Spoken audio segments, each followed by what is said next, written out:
السلام عليكم ورحمة الله وبركاته وولالكن على خضار walaal waxaa jira mashruuc aan bilownay bishii shanaad ee hadda la soo dhaafay oo ahaa in qofkii $1 uu isku qoro oo ilmahan agoonta uu siiyo halka aan joogo waa markaska Soomaali jaar ilmaha halkan way seexdaan walaalayaal cuntadooda iyo caafimaadkooda iyo waxbarashadooda iyo noloshooda dhan bay ka helaan marka waxa kaliya ay ku tashanayaan waa idinka oo shacab Soomaaliyeed ayaa taageera marka haddaad ka mid tahay walaalihii bishii shanaad nala bilaaway ee halka door ka qayb qaatay insha Allah walaal khayrka ka caajiseen nala wad hadii aadan walaal ka mid ahayn halka door nagala qayb qaado adigana culays weyn kuguma aha iyagana wallahi wax weyn buu u yahay halkaas doorar isku dardaray wax weyn buu u yahay marka insha Allah biidin illah khayrka nagala qayb qaata numberkan baad nagala soo xiriiri kartaan +252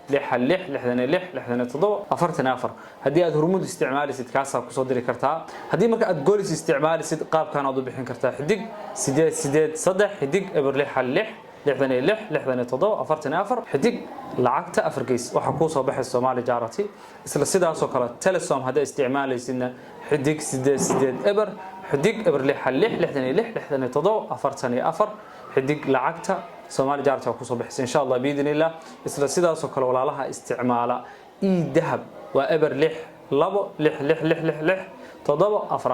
marka insha Allah khayrkaasna nagala qayb qaataan baan rajeynayna adaalu ala alkhayr ka faacili qofka dadka khayrka si tusa wuxuu la mid yahay sidaas oo sameeyay insha Allah walaalaha kale inaa si gaarsiisin waan ka rajeynaynaa waa $1 oo adigana culays kugu ahaan walaal ilmahaas agoontaana wax weyn u ah adigana go'aanso insha Allah biidin illah inaad ka qayb qaadato oo ha ku haleynin dadka kala bixin doona assalamu alaykum